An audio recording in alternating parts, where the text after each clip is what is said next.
De la retroalimentación, solamente déjenme compartirles este tema de teoría de la ley y empezamos con la retro. ¿Qué les parece? ¿Vamos bien? Ok, muy bien. Teoría de la ley.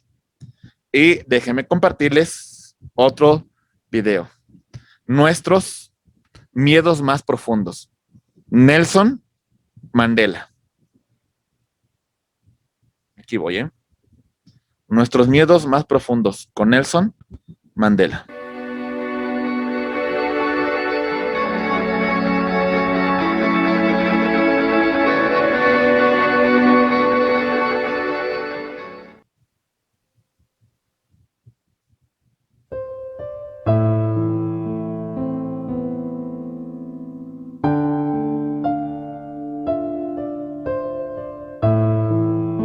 Nuestro miedo más profundo no es creer que somos ineptos.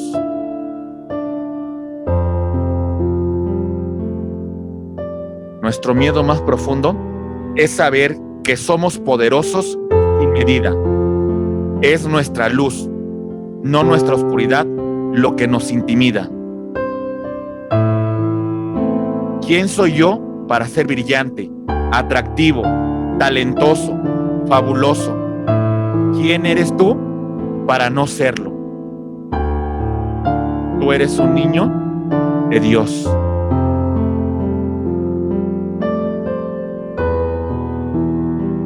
No hay nada de iluminación en hacerte menos para que los otros no se sientan inseguros a tu lado. Todos vinimos a brillar, tal y como lo hacen los niños. Todos nacimos para manifestar la luz que se encuentra en nuestro interior.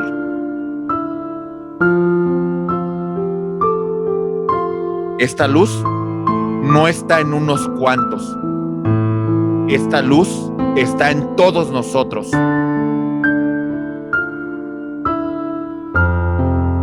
La luz.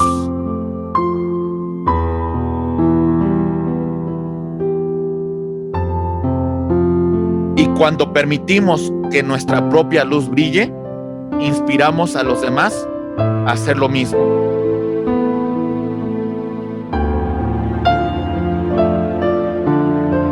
al ir liberándonos de nuestros miedos, liberamos a otros automáticamente.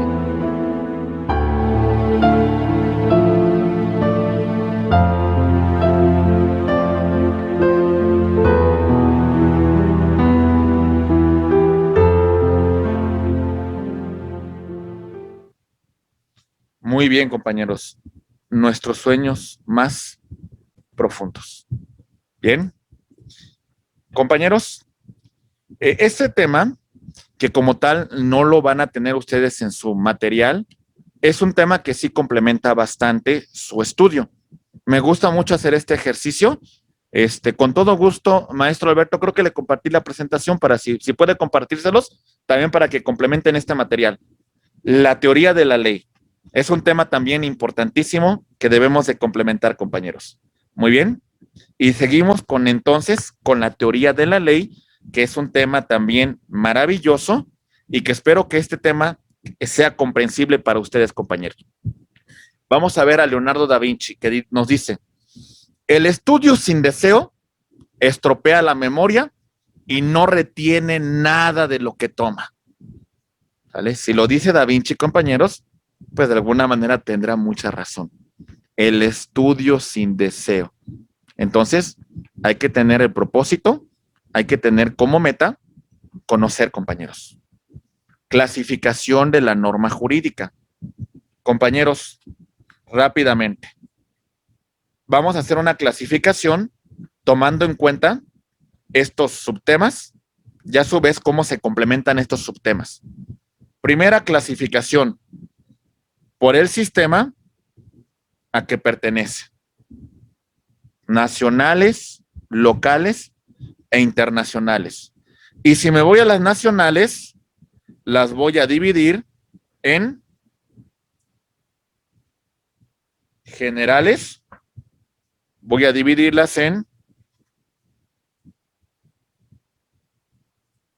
federales y valga la redundancia, compañeros, en nacionales. Todas estas normas son creadas por el Congreso de la Unión, que se conforma de Cámara de Diputados y Cámara de Senadores. Muy bien, compañeros. Ok. Vamos a explicar entonces esto.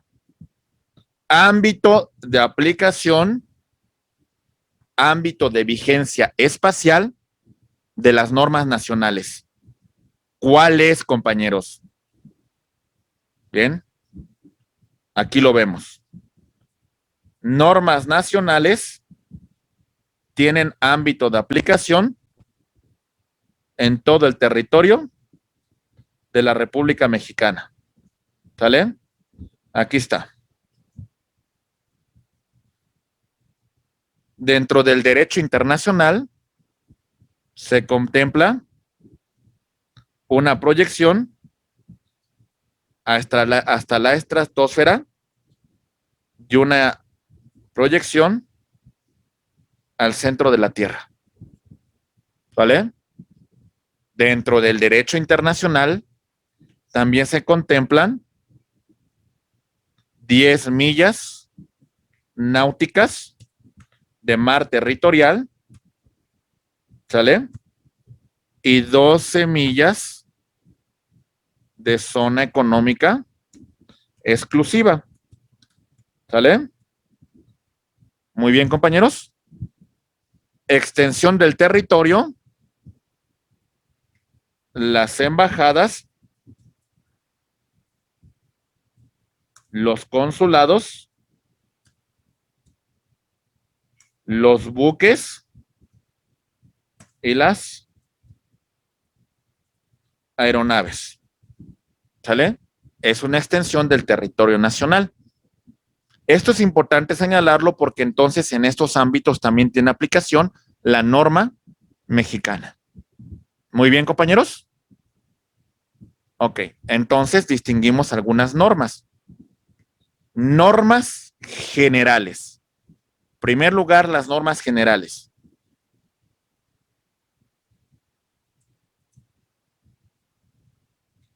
las elabora el Congreso de la Unión y su ámbito de aplicación es concurrente para las autoridades federales, para las autoridades locales y para las autoridades municipales. ¿Sale? Es concurrente. Todo el territorio nacional. Muy bien, compañeros. Las normas nacionales, su ámbito de aplicación también es todo el territorio, pero en este caso hablamos de una norma especial sobre una materia. Ejemplo, Código Nacional de Procedimientos Penales. Un solo proceso penal para todo el país. Un solo proceso. ¿Sí, compañeros? Y las normas federales.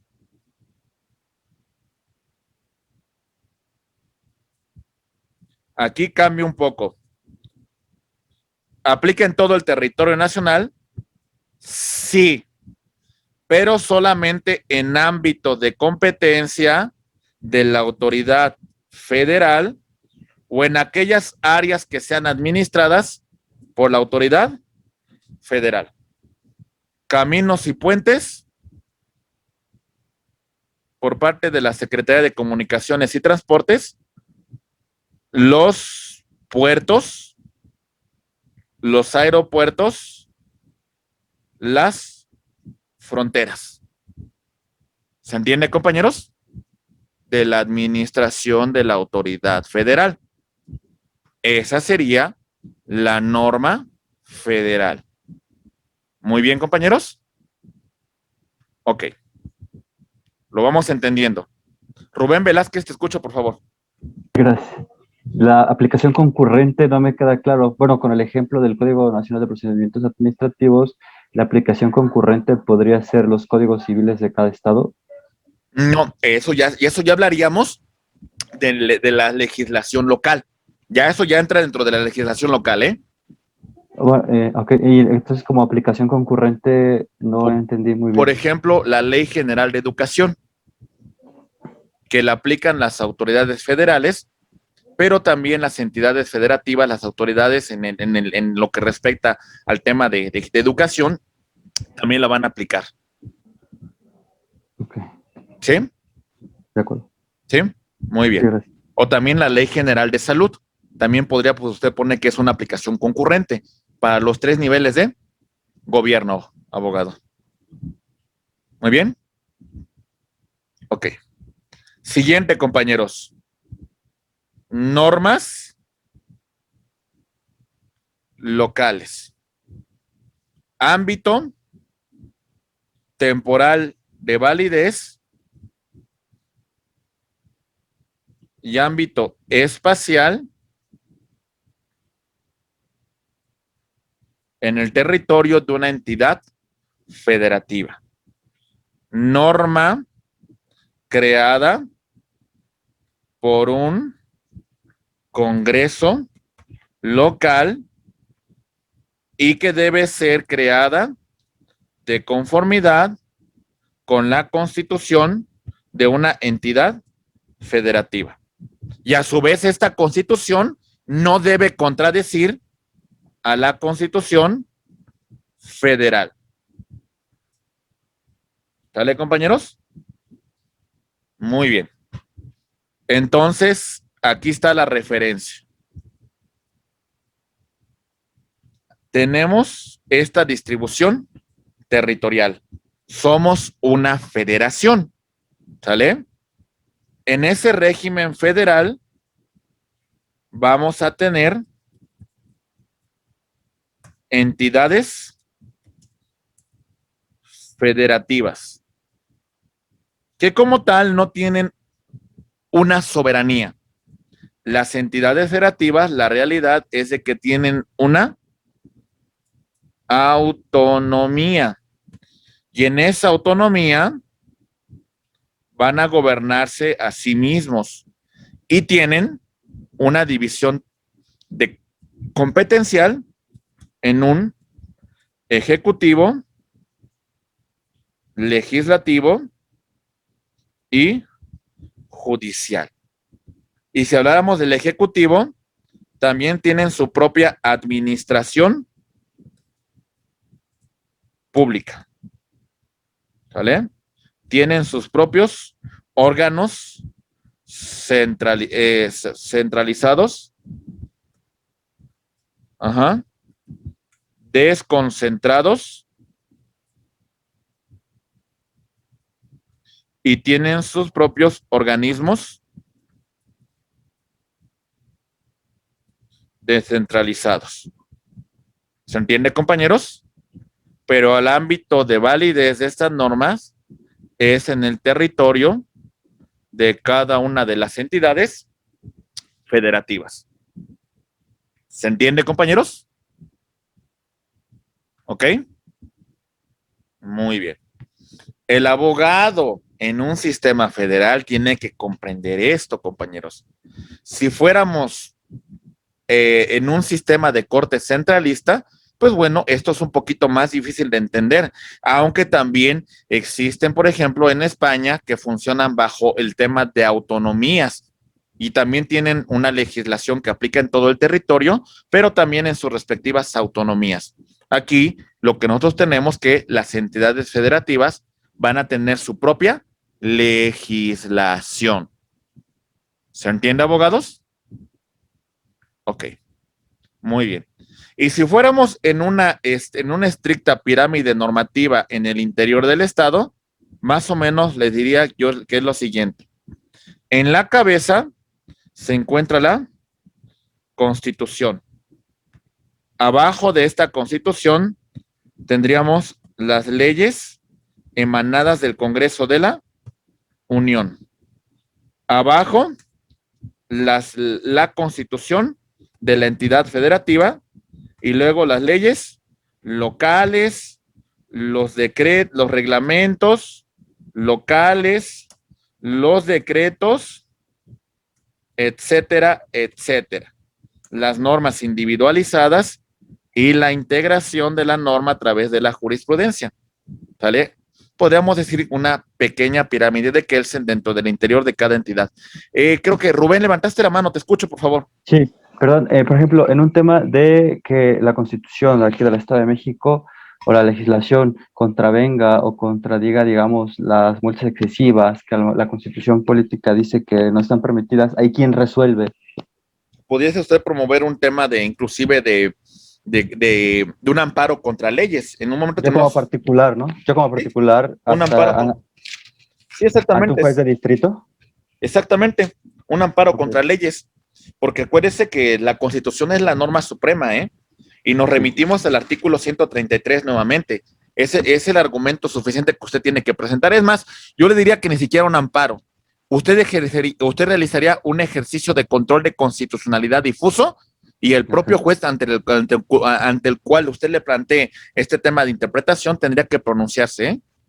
Artículo 133. Recordemos, esta Constitución, las leyes del Congreso de la Unión que emanen de ella y todos los tratados que estén de acuerdo con la misma son celebrados y que se celebren por el presidente de la República con aprobación del Senado, serán la ley suprema de toda la Unión. Esa primera parte queda claro, compañeros, la norma suprema de toda la Unión. Y después dice, los jueces de cada entidad federativa se arreglarán a dicha Constitución, leyes y tratados, a pesar de disposiciones en contrario que pueda haber en las constituciones o leyes de las entidades federativas. ¿Sí, Rubén? Perdón, entonces un juez de distrito lo puede realizar, ¿no? Puede dictar la sentencia o dar el... no solamente el juez de distrito, inclusive el propio juez local podría hacer un ejercicio de interpretación de conformidad con el principio de control de constitucionalidad difuso. Usted se lo podría plantear a ese juez que está conociendo de la causa, ¿eh? Muy bien. Se supone. Y si todavía quiere hacerlo todavía más como medio de control, hágalo a través del amparo indirecto contra leyes. Perfecto. Muy bien. Gracias. ¿Sí, compañeros? Ok, muy bien. Siguiente, compañeros. También, dentro de esta propia clasificación, pues tenemos también el artículo 115 de la Constitución. Y en ese sentido, dentro del propio ámbito que estamos comentando, podríamos destacar que en este ámbito local también tenemos leyes orgánicas municipales. El fundamento del municipio es el artículo 115 de nuestra Constitución, el cual establece a la letra lo siguiente en su primera parte, compañeros. Mucha atención, por favor. Artículo 115 de nuestra Constitución. Decimos, los estados adoptarán para su régimen interior la forma de gobierno republicano, representativo, democrático, laico y popular, teniendo como base de su división territorial y la base de organización política y administrativa el municipio libre. Es decir, si somos todavía más estrictos, las leyes orgánicas municipales facultan a los ayuntamientos para crear sus propias disposiciones internas, sus propios reglamentos, sus propios decretos. ¿Sale? En ese sentido, entonces todavía haremos un ejercicio de esta naturaleza. El municipio libre y las autoridades que lo representan y de alguna manera las disposiciones normativas que regirán en cada uno de los municipios. ¿Se entiende, compañeros? Podemos tener estados como Oaxaca que tienen más de 500 municipios y muchos de esos municipios se rigen por usos y costumbres. Recuerden, el municipio se va a integrar por un ayuntamiento.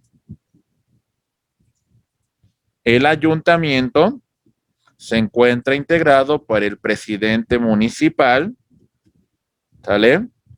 Por el síndico, que normalmente estos pertenecen a la misma fórmula partidaria.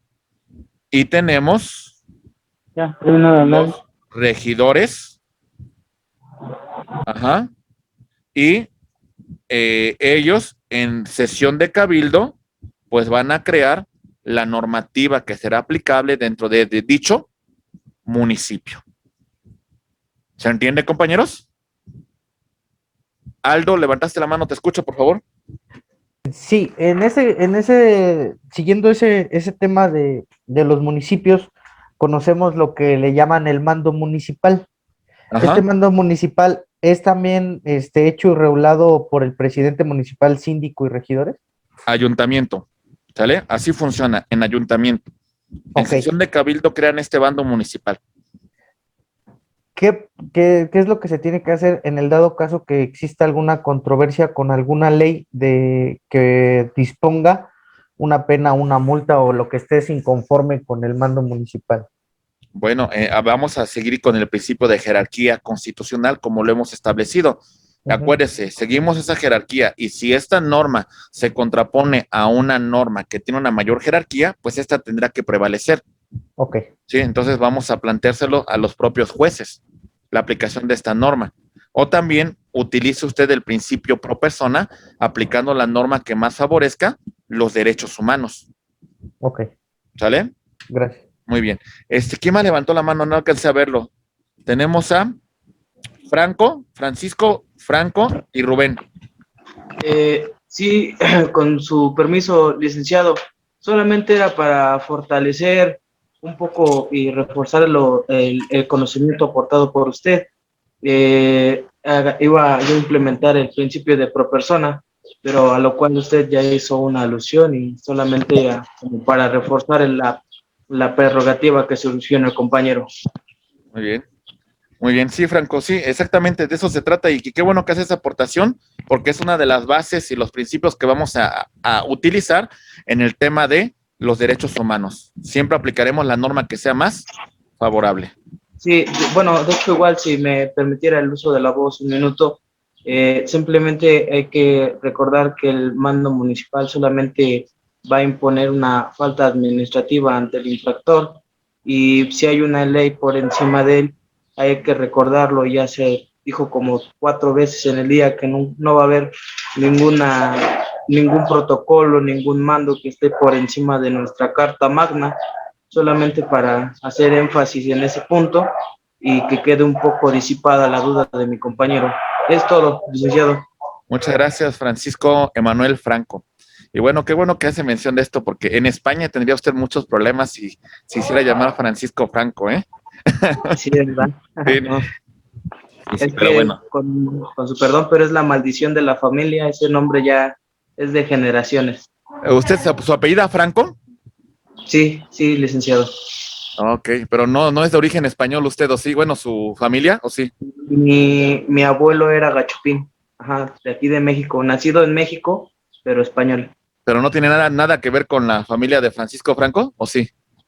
No sabría decirle, tendría que hacer un recuento de mi familia y con gusto le contestaría la duda. Ok, pues sí sería interesante porque sí tiene una cuestión ahí histórica un poquito fuerte en España, ¿eh? Un poquito fuerte con Francisco Franco, pero bueno, cuando Sí, vi su nombre me llamó la atención, pero bueno. Muchas gracias, amigo. sí, Sí, gracias, licenciado. sí, muy bien. ¿Quedó claro este punto, compañeros? Ok, ahí va. También levantaste la mano, creo que Rubén, te escucho, Rubén. Sí, sí, gracias, profe. Las legislaturas locales las crea el municipio, ¿no? Pero ¿quiénes son las personas? Digo, yo que vi al presidente municipal, el síndico, el regidor, ¿son ellos? Porque, por ejemplo, igual los códigos civiles son como en todos los estados, son similares, ¿no? Pero aquí en los municipios tienen sus variaciones. ¿Quién las legisla? ¿Quién las hace, digamos? Ok. El artículo 115 es la base del municipio libre. ¿Sale? Sí, A nivel local tenemos leyes orgánicas municipales que establecen de forma muy clara la competencia de las autoridades dentro del ayuntamiento. Entonces, usted quiere ser muy específico, remítase a la ley orgánica municipal y ahí podrá encontrar debidamente señalada la competencia de estos órganos. de acuerdo. ¿Sale? Y porque Sí, recuerden que rige el artículo segundo también. En lugares donde existan comunidades y pueblos indígenas, ellos van a conformar sus propios ayuntamientos de conformidad con sus usos y costumbres. ¿Ok? Por eso hay que remitirnos a esas leyes orgánicas municipales, estimados amigos. Muy bien. Ok. Compañeros, normas internacionales. ¿Ok? Recuerden, México forma parte de la comunidad internacional, ¿sale? Los estados suscriben acuerdos que vinculan a las partes y que crean derechos y obligaciones. México se relaciona con la comunidad internacional, ¿sale? México y todas las naciones ejercen una doble soberanía, una soberanía en el interior y una soberanía en el exterior.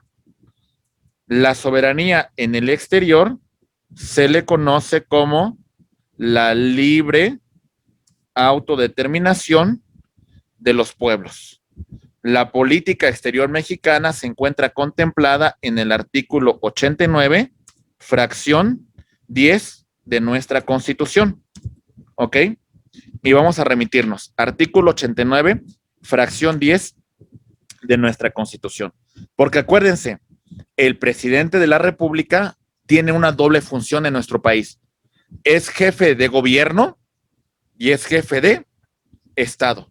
Nos representa ante la comunidad internacional. Y el artículo 89 nos dice, las facultades y obligaciones del presidente de la República son las siguientes. Fracción 10. Dirigir la política exterior y celebrar tratados internacionales así como terminar, denunciar, suspender, modificar, enmendar, retirar reservas y formular declaraciones interpretativas sobre los mismos, sometiéndolos a aprobación del Senado. En la conducción de tal política, el titular del Poder Ejecutivo observará los siguientes principios normativos: la autodeterminación de los pueblos, la no intervención, la solución pacífica de las controversias, la proscripción de amenazas o el uso de la fuerza en las relaciones internacionales, la igualdad jurídica de los estados, la cooperación internacional para el desarrollo, el respeto, la protección y la promoción de los derechos humanos, la lucha por la paz y seguridad internacional. ¿Sale? Esa es la forma de conducción de la política exterior mexicana. Muy bien. Compañeros, hemos suscrito muchos acuerdos y tratados internacionales en materia de derechos humanos. ¿Vale? A nivel internacional tenemos la Organización de las Naciones Unidas, pero a nivel regional también tenemos distintos sistemas, como el Sistema Europeo de Derechos Humanos que vemos acá. Tenemos la Organización de los Estados Africanos y tenemos también la OEA, que al final de cuentas crea un sistema interamericano de derechos humanos, el cual se conforma de dos organismos: la Comisión Interamericana de Derechos Humanos, con sede en la ciudad de Washington, D.C., en Estados Unidos, ¿sale? Y tenemos la Corte Interamericana de Derechos Humanos. Muy bien. Estos son, compañeros, que se encuentran en San José de Costa Rica. Muy bien, compañeros. ¿Por qué refiero a esto, compañeros? Bien. Cuando el Ejecutivo se compromete, cuando el Ejecutivo celebra un tratado y lo ratifica el Senado, no solamente se compromete él como jefe de Estado, compromete a toda la nación. Y el artículo 1 de nuestra Constitución también es muy claro en relación a esto, compañeros. Por eso, los tratados internacionales son la norma suprema. La puedo solicitar como fundamento en ejercicio del control de convencionalidad difuso. Y las autoridades tendrán que aplicarlo, compañeros. ¿Se entiende? No es una norma que no se aplique, compañeros. Es una norma que va a tener aplicación. Recomendación: como abogados, en sus próximas clases, además de las normas que vayan teniendo, tengan dos leyes de cajón: Constitución Política de los Estados Unidos Mexicanos, y tengan también, por favor, la Convención Americana de Derechos Humanos. ¿Vale? Siempre tienen que tenerlas. Ténganlas listas, compañeros, porque va a ser una herramienta muy útil en todo lo que viene de su licenciatura. Muy bien.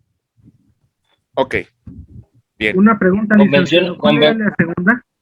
Convención Americana de Derechos Humanos. Gracias. Sí.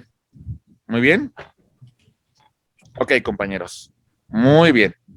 Rafael Flores, creo que, no sé si fue la misma pregunta sobre la convención o dígame. No, profesor, robusteciendo su doctrina, nada más es un comentario cultural, porque muchas de las veces vamos a entenderlo así, generalizándole y robusteciendo su doctrina. Insisto, es que este tema de los derechos humanos para las nuevas generaciones realmente puede considerarse nuevo, porque de ahí difieren mucho las características del por qué, para quién, en defensa de unos y en obstrucción de actividades de otros.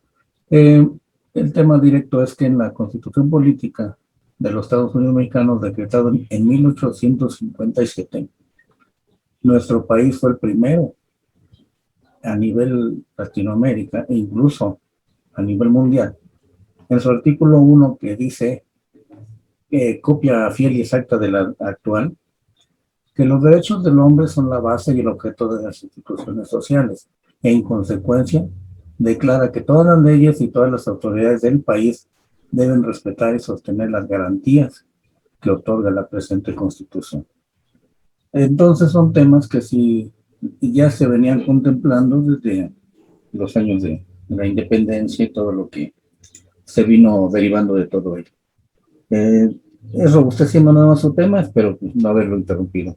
No, al contrario, tiene mucha razón en ese criterio de la Constitución liberal del año de 1857.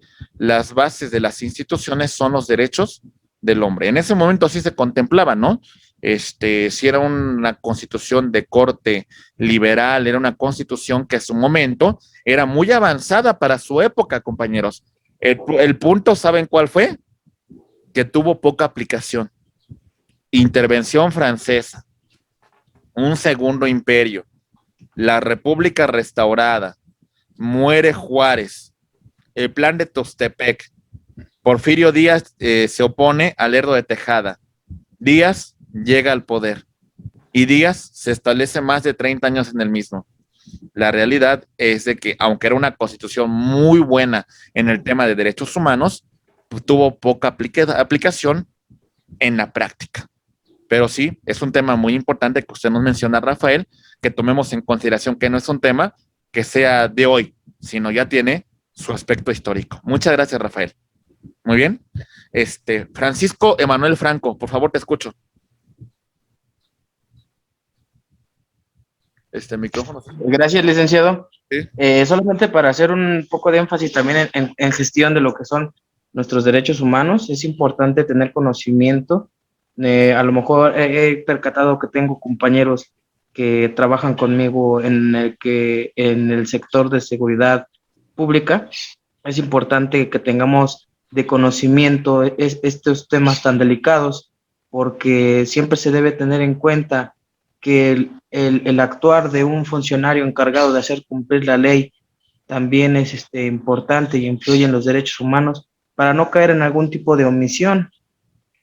También me gustaría saber un poco más a fondo si a lo largo de nuestra preparación de la doctrina que usted nos está proporcionando hoy en día, también se va a ver en qué manera podemos violentarlos. Nosotros, por lógica, sabemos que los derechos humanos se encargan de procurar la integridad y salvaguardar a las personas, ¿no? Pero también me gustaría un poco saber más allá de lo que es la violentación de derechos humanos y si usted nos pudiera disipar ese tipo de dudas, créame que le quedaría 100% agradecido. Gracias. Ok, muy bien. Va a ver, Francisco, usted un tema muy importante sobre derechos humanos y el ejercicio, la defensa de los derechos humanos con control de constitucionalidad y control de convencionalidad, es exactamente en su materia número 4 y su materia número 5. Si usted se remite, mi estimado Francisco, a la página que le compartí de su servidor, va a encontrar dos materias que usted puede indagar los videos: derechos humanos fundamentales y garantías, que usted puede indagar y estudiar también anticipándose, por supuesto, y la materia de control de constitucionalidad y control de convencionalidad, por supuesto. O sea, al final de cuentas, no tiene nada de malo adelantarse un poco e ir estudiando los temas para que cuando llegue ese momento, pues usted ya se encuentre muy preparado. Entonces son esos dos temas, que también se van a compartir en su cuarta y quinta asignatura. Ok, muchas gracias, licenciado. A sus órdenes. Muy bien. Bien, compañeros. Muy bien. Rápidamente, compañeros, ya habiendo comentado estos puntos, señalamos otra clasificación. Es mucho más sencilla la clasificación que viene por su fuente. Si lo crea un órgano especializado para la formación de una ley, su fuente es legislativa. A nivel federal, el Congreso de la Unión. A nivel local, los congresos locales. A nivel internacional, el jefe de Estado, presidente de la República, y ratificación por parte del Senado. a menos aquí en México, porque por ejemplo en Alemania, además del canciller y del Bundesrat, también tenemos un tribunal constitucional, pero bueno, varía en cada parte del mundo. En México es el Ejecutivo y la ratificación por parte del Senado. Y a nivel municipal, por conducto del ayuntamiento. ¿Sale? Muy bien, compañeros. Ok. Fuente para la creación de la ley. Consuetudinaria, la costumbre jurídica, la conducta reiterada y su sentido de obligatoriedad. Muy bien. Y bueno, la fuente jurisprudencial que tiene que ver con los órganos encargados de crear la jurisprudencia. ¿Sale, compañeros? Para que quede muy claro. Por su ámbito personal de validez. Genérica. Erga omnes. Para todos.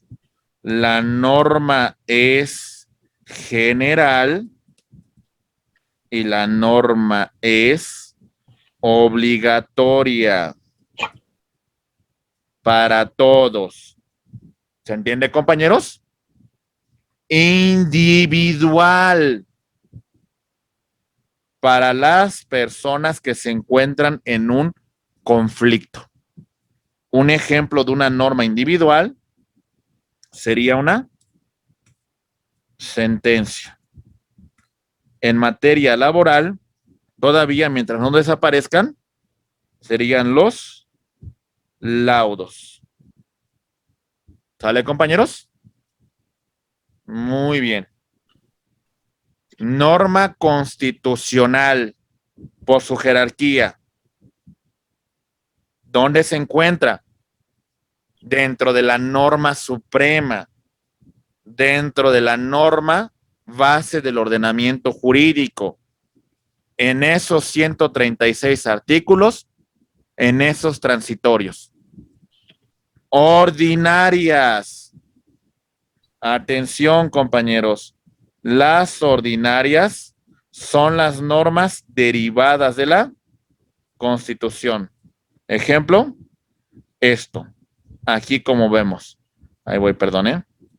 Esta es la norma constitucional y la norma derivada de la Constitución es la norma ordinaria. No debe de contradecir a la Constitución. Se debe de someter a los preceptos que la Constitución establece. ¿Vale? Muy bien. Atención con la siguiente clasificación. Ya estamos llegando a los últimos puntos de esta unidad. Decimos lo siguiente, por favor. Por las sanciones. Esto es hermosísimo, compañeros, y llega a complicarse bastante. Mucha atención, por favor. Normas perfectas. Compañeros, las normas perfectas implican lo siguiente. Aquí lo tenemos. La infracción de la norma genera una sanción. ¿Sale? Un castigo, una pena. Infringes la norma, te voy a sancionar, te voy a castigar. ¿Sale? Te impongo una pena. Y el acto que tú realizaste, en la medida que sea posible, lo voy a dejar sin efectos. ¿Vale? Normas perfectas. Muy bien. Normas más que perfectas. ¿Qué es eso? además de la sanción, del castigo, de la pena, y que en la medida de lo posible voy a dejar sin efectos esa norma que violaste, ¿saben qué más voy a agregar? La reparación del daño. ¿Sale? Es como la perfecta, pero agregamos el tema de la reparación del daño. ¿Vamos bien, compañeros? Ok. Muy bien. Normas menos que perfectas. A veces ya no se puede dejar sin efectos la violación de la norma. ¿Sale? Me explico. Imaginen ustedes que esta autoridad haya emitido un decreto expropiatorio sobre la propiedad de este sujeto. ¿Sale? Se fue a un juicio. Cuando el juicio se resuelve, la obra pública sobre este inmueble ya se encuentra construida. ¿Se va a sancionar a la persona responsable? Sí, sí se va a sancionar. ¿Se podrá pedir un tema de reparación económica por el daño que causó? Sí. Pero los efectos del acto de autoridad ya no se pueden echar para atrás. ¿Se entiende? Ya está la obra pública, ya está la carretera, ya está el parque, ya está la escuela, ya está el hospital. Lo que nos queda es una reparación económica. ¿Se entiende, abogados? Muy bien. Las normas imperfectas. Estas están para llorar, compañeros. ¿Por qué? Ante su infracción, ante su inobservancia, no pasa nada. No hay ninguna consecuencia. ¿Sale? Esas son las imperfectas. Abogados, por su calidad, positivas o permisivas, conceden un derecho. Prohibitivas o negativas, imponen una obligación o inclusive una prohibición. ¿Sale? ¿Vamos bien? Conceden un derecho. Normas relativas a los derechos humanos. ¿Sale? Nos dan esa garantía, esa tutela de nuestros derechos. Prohibitivas o negativas. Prohibitivas. Queda prohibido, quien cometa el delito de homicidio se le impondrán 20 años de prisión.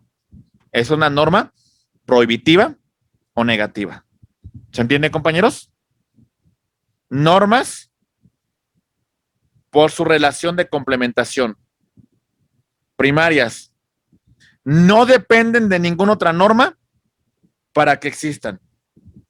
La única dependencia que tienen estas normas como tal es la propia Constitución. ¿Sale? La única subordinación que tienen estas normas primarias es que sean creadas de conformidad con la Constitución.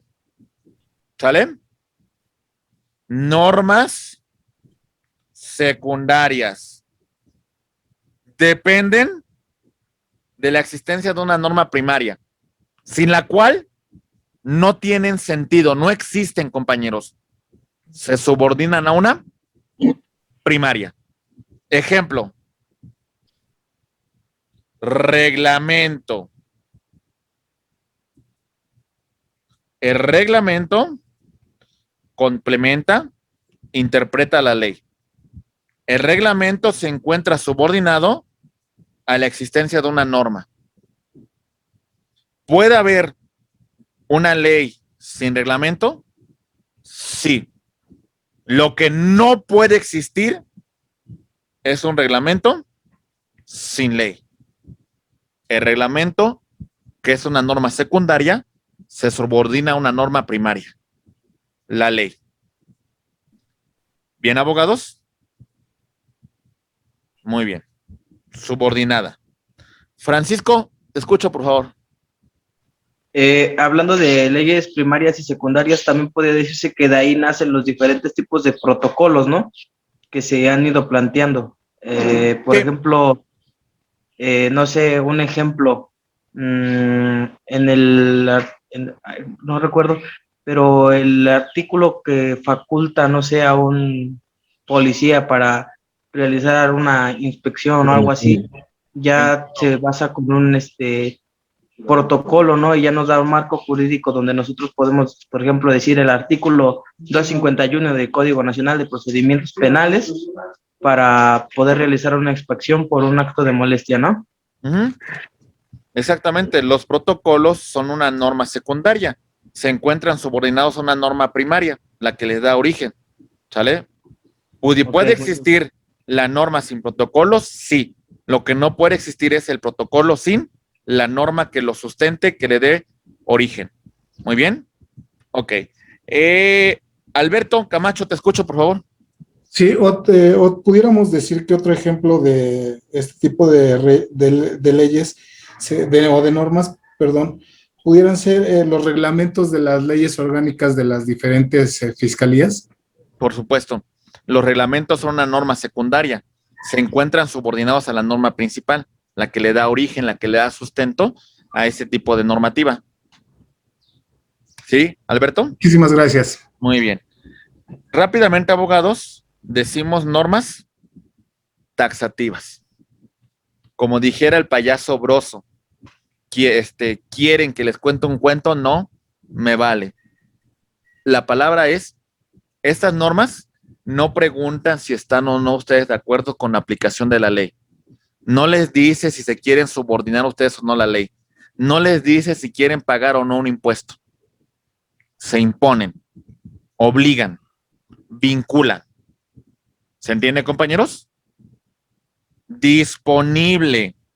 Nosotros de forma voluntaria nos subordinamos a la propia norma. Nosotros de forma voluntaria. Catalina e Iván quieren celebrar un contrato de compraventa. Nadie los obliga, ¿sale? Ellos de forma voluntaria decidieron adherirse, decidieron celebrar un contrato de compraventa y establecer las obligaciones y derechos que se consagran en el Código Civil para este tipo de contratos. ¿Se entiende, compañeros? Entonces, la taxativa es, no te pregunto si estás o no de acuerdo. Se te impone, te obligan. Muy bien, compañeros. Ok, muy bien. A grosso modo, compañeros, este esquema se explica de la siguiente manera. La norma tiene una vigencia espacial. Ya lo hemos mencionado a grosso modo. El territorio, ¿sale? Y en ese sentido, podríamos hablar de lo que ya hemos hecho referencia. Norma que podría ser nacional, federal, general, que pudiésemos hablar de una norma local, ¿sale? Que pudiésemos hablar de una norma de una entidad federativa, de una norma municipal, o inclusive, ¿por qué no? Una norma internacional, ¿sale? La vigencia espacial. Cuando hablemos del espacio, hablamos de la superficie donde dicha norma tendrá aplicación. Mi estimado, ¿quién levantó la mano? Ya la bajaron, no sé si alguien tenga ahí pendiente. ¿Levantó la mano Israel, Sí, ya, muchas gracias. Era para la lámina, pero ya la puso. Muchísimas gracias. Muy bien. Ok, muy bien, compañeros. La vigencia temporal. La norma tiene un inicio y la norma tiene un fin. ¿Cuándo nace la norma? El sistema que se encuentra vigente es el sincrónico. El que prácticamente ya entró en desuso es el sucesivo. Y ahorita explico por qué. Sincrónico. ¿Cuándo entra en vigor la norma? Ok, aquí tenemos este caso. La norma entra en vigor en la fecha posterior que la norma establezca y si no se señala, será al día siguiente hábil de su publicación en el Diario Oficial de la Federación. Los efectos de la norma van a ser hacia futuro. ¿Vamos bien, compañeros? Ok. Un sistema que ya está en desuso por las comunicaciones es el sucesivo. Imaginen ustedes a México hace unos 100 años. Imaginen transitar por todo este gran territorio nacional. La norma salía de la Ciudad de México y se iba a conocer en Tijuana. Pues ni modo que hubiese redes sociales o que hubiese correos electrónicos. Lo que ocurría era lo siguiente, compañeros. Se publicaba aquí en la Ciudad de México y entonces la norma entraba en vigor 3 días después de su publicación y vamos a aumentar un día por cada 40 kilómetros, que es el kilometraje máximo que podía recorrer un caballo, una diligencia. Entonces, compañeros, a lo mejor de la Ciudad de México a Tijuana pudiesen pasar más de 15 días para que la norma entrara en vigor. ¿Sale? ¿Vamos bien? Este sistema se llama sucesivo. Compañeros, la terminación de la norma. La norma ya no más. Si esa norma deja de tener efectos parcialmente, hablamos de derogación. Algunos artículos, algunos incisos, algunas fracciones. Pero si la norma es en su totalidad, hablamos de la abrogación.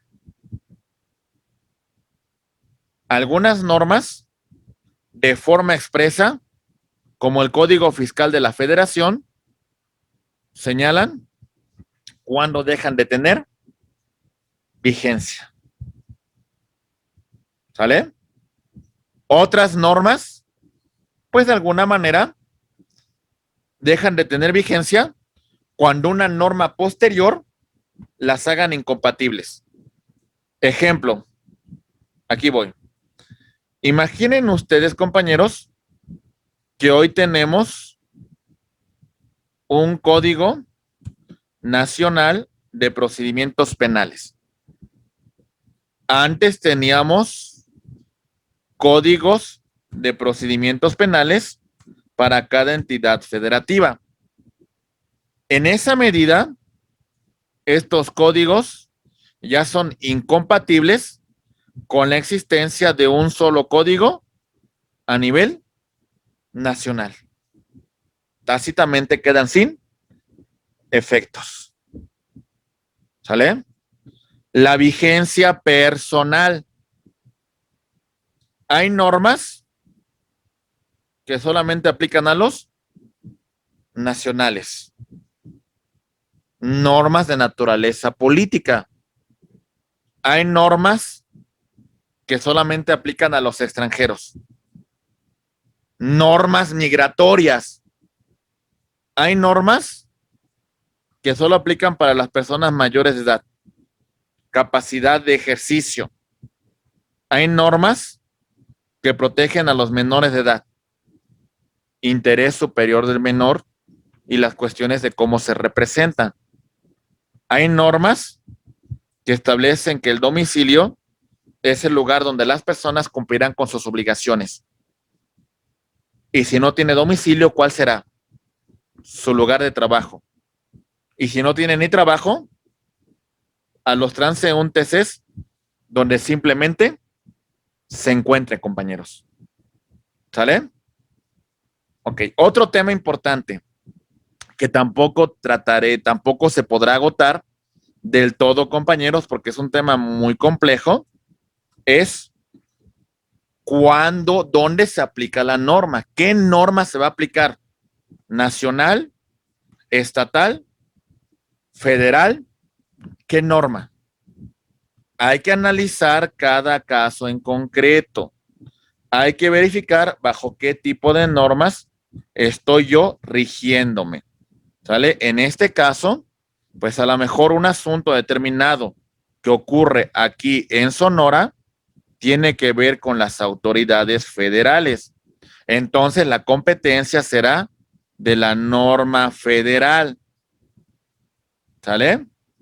Pero a lo mejor tiene que ver con un ámbito de aplicación local. Entonces será la norma local. A lo mejor todavía tiene que ver con un ámbito de un bando de policía o buen gobierno del municipio de Hermosillo. Pues bueno, ámbito municipal. Y a lo mejor es un tema mucho más de fondo y tenemos que hacer un ejercicio de control de convencionalidad para la protección de los derechos humanos. Entonces podrá tener un ámbito de aplicación internacional.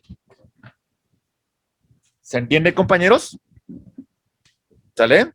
O sea, cada caso, pues implica un análisis muy particular, compañeros. Hay que analizar cada caso en concreto para ver qué tipo de norma voy a aplicar. Otro tema. Catalina Castillo, te escucho, por favor. Sí, bueno, una pregunta, bueno, una duda. Esto que nos está enseñando acerca de las normas, ¿es algo así como la aplicación de los delitos? O sea, cuando se clasifican por delitos del ámbito federal, el ámbito municipal, que diga, bueno, local, que es del estado, o sea, es algo más o menos así. Más o menos podríamos clasificarlo así, exactamente. Porque, por ejemplo, en el tema de delitos también hay delitos que se encuentran en el ámbito internacional, que se contemplan en el Estatuto de Roma, por ejemplo, delitos de genocidio, delitos de lesa de humanidad, delitos de crímenes de guerra. Más o menos podría usted hacer un parangón en ese sentido también. Ok, gracias. Sí, por eso esta es una materia introductoria, compañeros. Al final de cuentas hay que analizar cada caso en concreto, pero es por eso que nos estamos formando como abogados, como licenciados en Derecho. Y por eso ustedes pónganse la etiqueta de científicos del derecho, porque hasta allá tienen que llegar, compañeros, ¿eh? Es una materia exigente, es una carrera que les va a exigir estudio y por eso ustedes tienen que tomar todo esto. Por eso no me gusta limitarme, compañeros, porque haría yo mal, me sentiría mal conmigo mismo que dijera, como que les enseño, como que más o menos por ahí analizamos algunos temas y me brinco otros. No, me interesa que ustedes en esta materia concluyan adecuadamente porque es la base. Muy bien. Ok. Compañeros, otro tema muy en particular. Ya hablamos de los conflictos de leyes en el espacio. Hay que analizar cada caso en concreto para ver qué norma voy a aplicar. Las leyes en el tiempo. Artículo 14. La no retroactividad. ¿Qué significa esto? Compañeros, más o menos sería este análisis. Ahí va. Muy bien. Esta es una línea del tiempo. Aquí se ha publicado la norma. Abril del 2021. ¿Sale? La norma entra en vigor y regula los actos a partir de su publicación en el Diario Oficial de la Federación. Los efectos de la norma van a ser hacia futuro. El artículo 14 nos dice, la norma no puede tener efectos en el pasado, en perjuicio de. Pero si es en beneficio, compañeros, en beneficio, la norma sí puede tener efectos retroactivos. Me explico. Imaginen este caso. A cometió un delito que en marzo 2021 se castigaba con 15 años de prisión. Para abril 2021, el legislador disminuyó la pena a 5 años de prisión. Aunque él lo cometió antes de la reforma a dicha norma, como es en beneficio, sí puede solicitar la aplicación en sentido retroactivo. ¿Se entiende, compañeros? En beneficio. ¿Sale? Ok. Abogados, rápidamente, otro tema importante. ¿Esto sí les queda claro? Muy bien. El Estado, la capacidad de las personas se determinan por el domicilio. La capacidad se va a dividir en capacidad de goce. La adquirimos desde que nacemos y la perdemos con nuestra muerte. Y la capacidad de ejercicio la adquirimos con nuestra mayoría de edad. ¿Sale? Muy bien. ¿Vamos bien, compañeros? Ok, muy bien. El estado de el domicilio.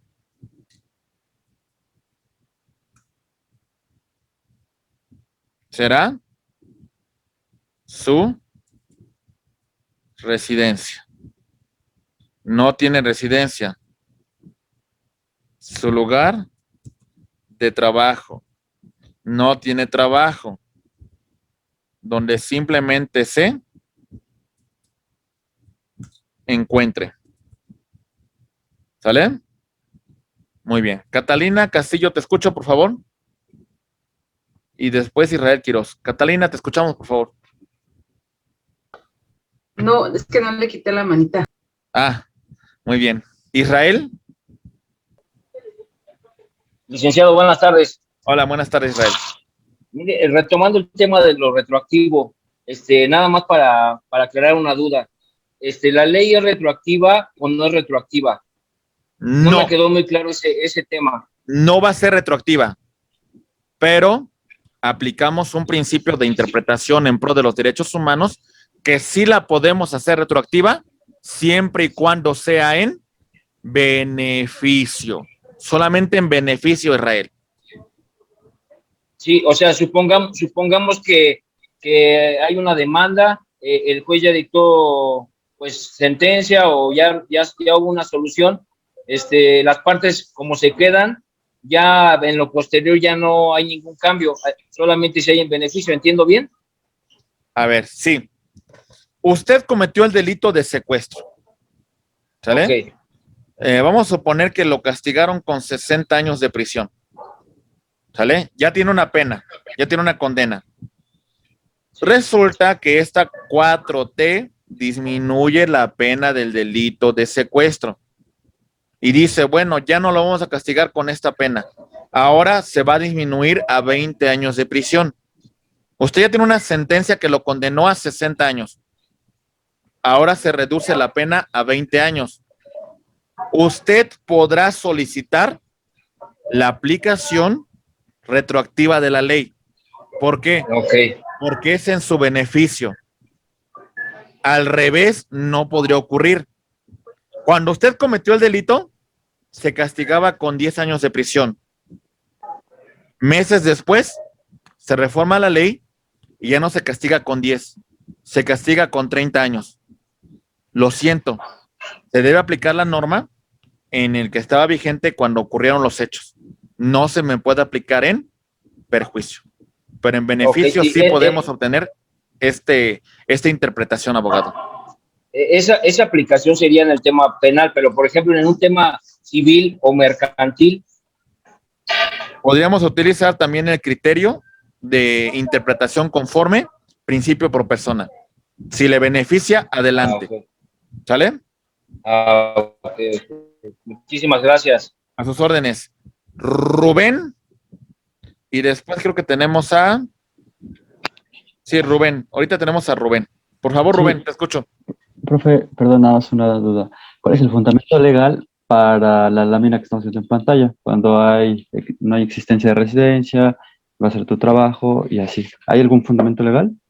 Es en el Código Civil. Si no más recuerdo, debe estar. Es el Código Civil.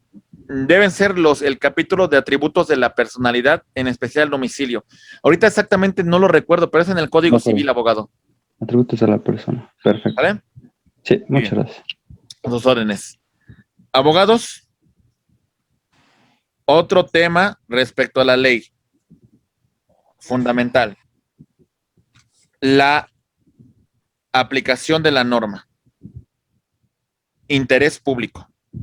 6, 7, 8, 16, 17.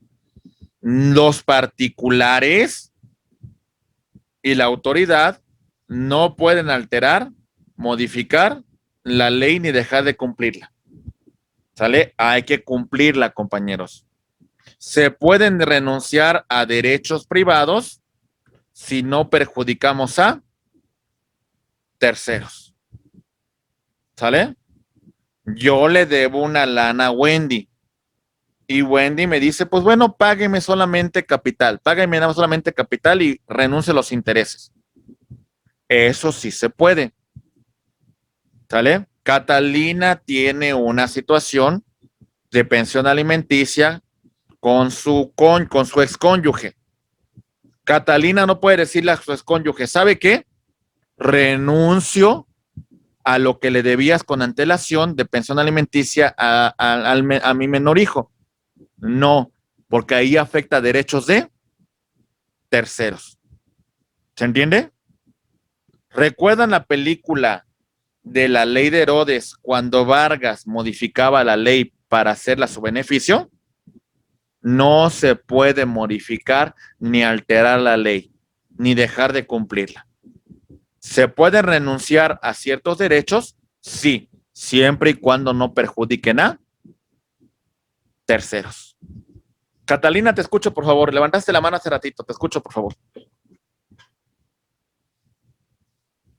Tu micrófono, Catalina, creo que está apagado. Perdón, es que estoy teniendo un poquito de problemas aquí con mi computadora. Ah, muy bien. Ok.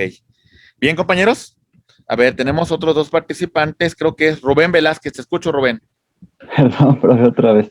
Tengo con muchas dudas. No se preocupe. Por ejemplo, bueno, hace mucho tenía esta duda. Siempre veo que aquí está fundamentando artículos 6, 7, 8 del Código Civil de la Ciudad de México. Ajá. ¿El Código Civil Federal es el Código Civil de la Ciudad de México? ¿O porque siempre, igual yo en otros aspectos veo que siempre ponen Código Civil de la Ciudad de México? ¿Es porque es, digamos, familiar a todos o cómo está? No, el Código Civil Federal, pues como tal, su ámbito de aplicación es en cuestiones de competencia de la autoridad federal y jurisdicción de la autoridad federal, ahí donde se va a aplicar ese Código Civil Federal. La discrepancia a lo mejor viene cuando se creó el Código Civil de 1931, porque hablaba de que era federal, pero también era de aplicación dentro del Distrito Federal y los territorios federales. Ya, esto se estableció en el Código Civil en 1931. Posteriormente, ya el Distrito Federal tuvo su propia legislación civil y los territorios, y había un territorio federal que era el de la Baja California. Ya por ahí de la década de los 70 se constituyeron en entidades federativas y entonces ya solamente el Código Civil Federal tiene competencias en estas atribuciones de la autoridad federal o en las jurisdicciones administradas por esta autoridad. De acuerdo, entonces si yo hago un contrato, digamos, aquí en el Estado de México y fundamento con Código Civil de la Ciudad de México, obviamente no tiene, digamos, como fundamento, ¿no? ¿Dónde se encuentra el inmueble? Aquí en el Estado de México. Entonces no. Lo que sí podría hacer usted, abogado, es, por ejemplo, pues a lo mejor solicitar en todo caso, la competencia jurisdiccional de algunos tribunales, aunque se celebre en una ciudad, pues darle competencia a los órganos jurisdiccionales de una entidad federativa. En el caso de inmuebles, va a regir la norma donde se ubica el bien inmueble.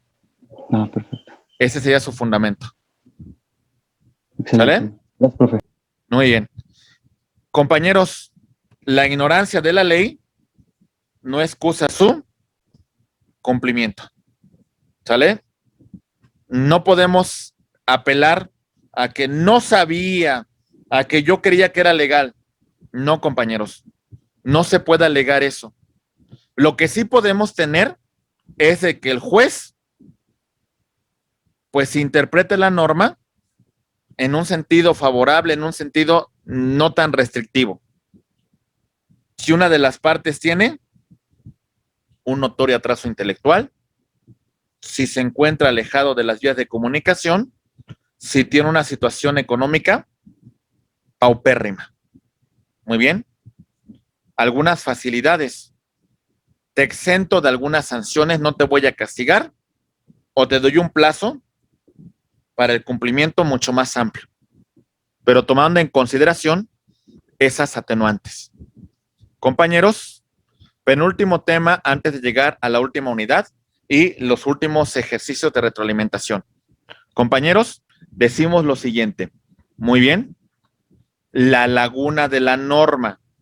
Artículo 18, 19 y 20 del Código Civil. Compañeros, todo esto tiene una excepción. La materia penal. En materia penal hay un principio que rige. Nulo un crimen sine lege. Nula pena sine lege. No hay delito sin pena que lo señale. No hay pena si la sanción no se encuentra establecida con antelación. En materia civil, compañeros, artículo 14, anoten todo esto, anótenlo, compañeros, Artículo 14, último párrafo. Fíjense lo que dice, En los juicios de orden civil, la sentencia definitiva deberá ser conforme a la letra o a la interpretación jurídica de la ley. A falta de esta, se fundará en los principios generales del derecho. Cuando la Constitución habla de la materia civil, habla de todas, a excepción de la penal y a excepción de la castrense, lo que tiene que ver con las Fuerzas Armadas, compañeros. ¿Sale? Muy bien. ¿Cómo resuelve un juez? A la letra de la ley. ¿Sale? Este principio de aplicar la ley al caso concreto se llama subsunción. Aplicación de la ley a un caso concreto. A interpretación por analogía. Como otros jueces, como otros estudiosos del derecho, lo interpretan. ¿Sale? Y lo podré utilizar como un criterio orientador. cómo otros colegas han resuelto un asunto similar y bueno, también la jurisprudencia y los principios generales del derecho. En materia penal, no. En materia penal es de estricto derecho. En todas las materias, compañeros, en caso de controversia, el juez buscará la equidad e interpretará la norma quien trata de evitar un perjuicio y en contra quien pretende obtener un lucro indebido, un lucro mayor. Abogados, esto es un tema importante. Rubén, te escuchamos, por favor. Profe, gracias. Sí. Por ejemplo, ahí en cuestión que usted dice, en materia penal no aplica, digamos, la suplencia, ¿no? De como estamos hablando, pero no hay, yo no puedo a lo mejor ahí pelear un tema de ilegalidad. Oye, ¿por qué en materia penal no? Digo, aunque la ley lo establece, obviamente la ley lo establece y la misma ley, pero no puedo yo tener ahí un tema de ilegalidad o inconstitucionalidad. Fíjese, le voy a ser muy sincero. No, Sería inconstitucionalidad, ¿no? Porque si fuera ilegal, lo diría la ley. porque la verdad es que la norma en materia penal es muy clara los principios. Si no hay ley, no hay delito, ¿eh? Olvídese, no hay ley que lo regule, no es delito. Si la ley no establece una pena, con la, digamos, disculpe la redundancia, pero con la pena, usted no va a tener una sanción. Es muy estricto. En las demás materias hay estos criterios de interpretación. Tenemos que resolver la controversia. Bien. La materia penal solamente se excepciona de todo esto. Por ello, no lo sé. Ese es el punto central que yo le destacaría a mi estimado Rubén. De acuerdo. ¿Vale? Este es un principio, digamos, si no hay delito, no. Exactamente. ¿Sale? Este principio podríamos aplicarlo en materia penal nada más. ¿Sale? Es el único principio que encajaría de forma completa con el derecho penal. Si no hay pena, no hay delito. Si no hay ley, no hay delito. Si la pena no se establece en la norma, no hay delito. No hay pena que establecer. ¿Sale, abogado? Excelente, gracias. Muy bien, a sus órdenes. Bien, compañeros. Pues bueno, mi estimado maestro Alberto, creo que voy a continuar de lleno, si no, no vamos a terminar. ¿Qué le parece?